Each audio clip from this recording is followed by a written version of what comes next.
Olá, meu nome é Bruno Andreotti, sou doutor em História pela Pontifícia Universidade Católica de São Paulo. Atualmente trabalho na Escola de Formação e Aperfeiçoamento dos Profissionais da Educação Paulo Renato Costa e Souza, e hoje vou fazer a apresentação intitulada Verdade, Justiça e o Superman da Guerra Fria ao Mundo Globalizado. Os objetivos dessa apresentação são, né, investigar a composição do imaginário heróico americano a partir das histórias em quadrinhos do Superman, publicadas entre 48 e 2021, e evidenciar como essas histórias compõem um certo americanismo, né, em sua historicidade, né, da Guerra Fria ao mundo globalizado. O americanismo sendo uma espécie de construto identitário nacional composto, né, pelo nacionalismo, tradição, progressivismo e democracia. Então, um dos objetivos aqui é mostrar como esses elementos vão aparecendo aí nas histórias do Superman, vão compondo esse americanismo, né, a partir das histórias do Superman. Objeto, né, de pesquisa, portanto, são as histórias em quadrinhos do Superman, publicadas entre 1948 e 2021, principalmente, mas não exclusivamente, os seus títulos principais, que são Action Comics e Superman, né? Eu vou abordar essas histórias como elementos constitutivos do imaginário, né? E pensando em imaginário como uma dimensão da história, né? Essas histórias, então, produtoras de sentidos historicamente e socialmente construídos, que conferem sentido ao real, ao mesmo tempo que produz esse real. Esses sentidos encontram-se materializados em imagens visuais e linguísticas nas obras a serem analisadas, concretamente o comic, né? Esses cómics que eu vou analisar, ou seja, né, esses produtos que dão tangibilidade a essas narrativas que formam em seu conteúdo e materialidade conjuntos coerentes e dinâmicos em torno do personagem Superman. Tá? Alguns referenciais teóricos aqui para minha análise, né? Nos Estados Unidos, há tanto uma necessidade de heróis quanto uma espécie de clareza em relação a essa necessidade, possuindo, então, efeitos duradouros no que a gente pode chamar de imaginário heróico americano. Né? E aí diz o Raul Girardet, né, politicamente instrumentalizado, o herói capta todos os fervores da esperança coletiva, expressando uma visão coerente e completa do destino coletivo. Para essa instrumentalização, é necessária uma certa adequação entre a personalidade do herói e as necessidades de uma sociedade em um determinado momento de sua história. Então, aqui também a ideia é que o Superman, ele, de certa forma, ele vai manifestar essas necessidades, vai ser um personagem privilegiado para a gente entender essas necessidades, né, da sociedade americana. Outro referencial importante também é a obra do Lawrence e do Jewett, na qual, né, eles postulam a existência de uma espécie de monomito americano, né, o que seria o monomito, a jornada do herói, tal como Joseph Campbell pensou, né, uma espécie de história universal, né, todos os heróis de toda a humanidade obedecem um monomito.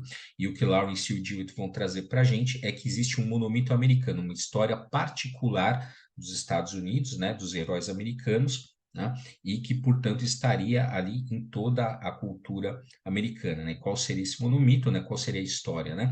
Uma comunidade em harmonia paradisíaca é ameaçada pelo mal, as instituições normais ou democráticas, né, falham em conter essa ameaça, um herói abnegado emerge, renuncia a todas as tentações e restaura a comunidade à condição paradisíaca inicial. Então, de maneira que a gente vai identificar nos Estados Unidos, né, sempre a necessidade, né, de você criar inimigos, né? Então, você tem o inimigo do nazifascismo, do comunismo, do terrorismo, na falta de todos eles, uma espécie de invasão alienígena. Então, sempre há algum inimigo a ser combatido, algum inimigo ameaçando a democracia, não obstante, existe um herói para salvá-la, né? Então, todos os heróis, em alguma medida, né, como é um monomito americano, né, então, em alguma medida, todos os heróis podem ser encaixados nessa narrativa, e o Superman não é diferente. Né? Então, esses alguns são referenciais, mas, sem dúvida nenhuma, o principal referencial teórico é né, os estudos imaginários do Gilbert Durand e a espécie de metodologia que ele utilizou para a análise dele, que é a mitocrítica, a interpretação de uma narrativa pela redundância de um mitema, né? E a mita-análise, a identificação dos núcleos míticos ou simbólicos que são expressão, né, de elementos culturais, históricos e políticos de uma determinada sociedade em um determinado momento da sua formação. Então, basicamente, eu analisei, né, eu li essas histórias. A partir da leitura, eu fui identificando os temas recorrentes, e esses temas recorrentes são significativos para eu interpretá-los, né? Basicamente é isso, tá? Então, bom, dividir em alguns períodos, né? Então, de 48 a 64, as histórias do Superman vão representar os grandes medos dos Estados Unidos, né? O medo da radiação, o medo da bomba atômica, o medo de uma invasão e o medo de uma espécie de cooptação, de uma lavagem cerebral. É muito comum nas histórias do período, né?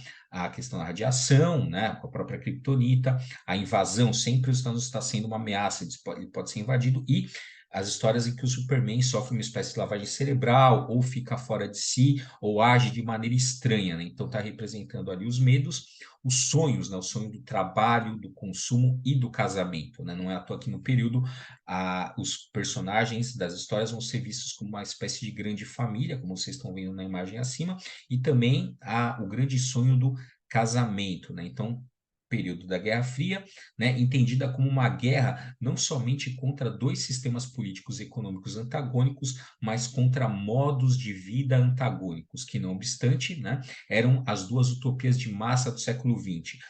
A felicidade alcançada por meio do consumo nos Estados Unidos e do consumo, do trabalho no capitalismo, e a igualdade do socialismo. Então, o Superman representa, né, essa utopia de massas, né, nesse período, que é a felicidade pelo consumo, pelo trabalho e pelo casamento, tá?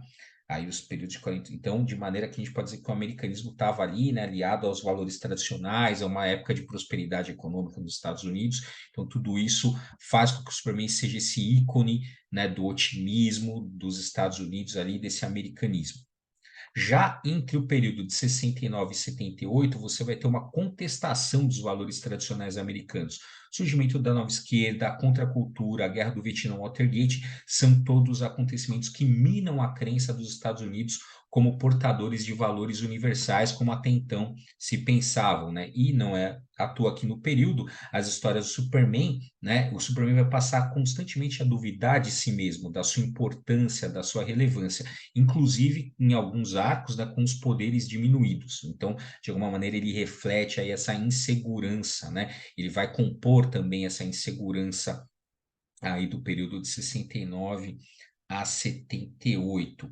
Né? E aí, vou colocar aqui, né, como um contraponto a essa perspectiva, o Superman do filme do Richard Donner, interpretado pelo Christopher Reeve, surge como uma recuperação da visão dos anos 50 e 60, né? É um portador de um otimismo e uma inocência perdidos, e ele é aclamado pelo público. Então, ao passo que o Superman do Esquadrão está passando por um momento de insegurança, vem esse Superman do cinema, resgata aquele Superman da década de 50 e 60 e é aclamado, né? Tanto é que ele diz claramente que ele defende, né, a verdade, justiça e o modo de vida americano que estava em contestação no período, né?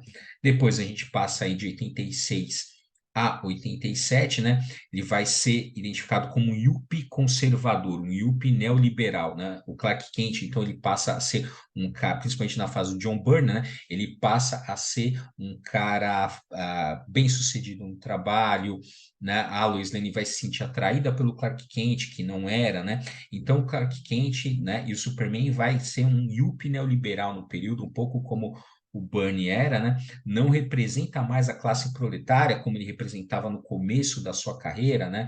O Grant Morrison diz isso, né? Diz que o Superman é um herói socialista, eu não diria tanto, mas sem dúvida no início aí da sua carreira, ele é um herói da classe proletária, e ele vai passar, né, nesse período, não é exatamente, né, de 86, 87, não é exatamente um herói da classe proletária, mas apenas daqueles que alcançaram sucesso, ou seja, apenas daquele IUP, e com isso, né, portador aí de uma ideologia neoliberal, né, uma síntese do ideário conservador, né, a coisa dele vir do Kansas é muito forte nesse período, né, portador dos valores tradicionais americanos do campo, de uma pureza, né, que vem ali da sua tradição do Kansas, né, isso é muito forte nessas histórias do período, né.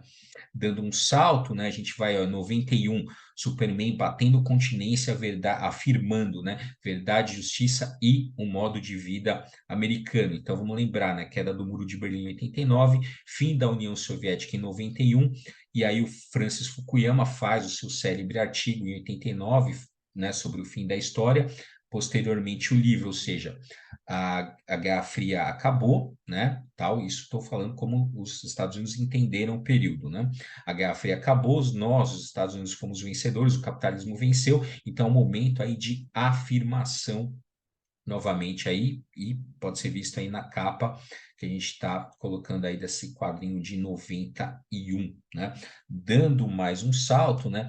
Em 2021, no final daquele período, né, dessa expansão do capitalismo, durante os anos ali, você vê o quê? Uma ausência de inimigos. Quer dizer, quem é o grande inimigo dos Estados Unidos? Não é mais o nazifascismo, não é mais o comunismo, né? Então você no período ali você pode identificar com o terrorismo, né? Mas de qualquer forma, o que, que vai acontecer, né, nessas duas primeiras décadas do século XXI? A defesa do American Way é substituída pela defesa dos direitos humanos, honra e dignidade, ou seja, traços de apelo global. Tanto é que em 2021, o lema do herói, né, não é mais, né, foi substituído. Hoje ele não é mais verdade, justiça e o estilo de vida americano, ele é verdade, justiça e um amanhã melhor, que tem um apelo global, certo?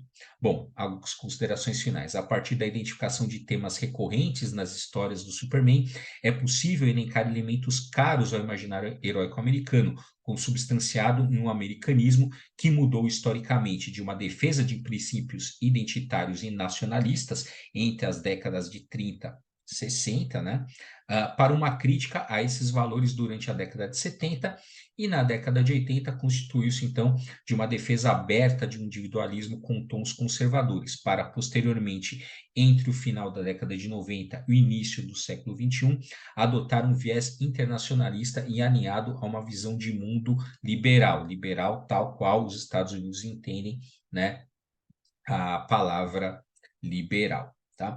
De maneira que essa foi a minha apresentação, aí para constar as referências citadas, e aqui as referências das imagens utilizadas. É isso, muito obrigado.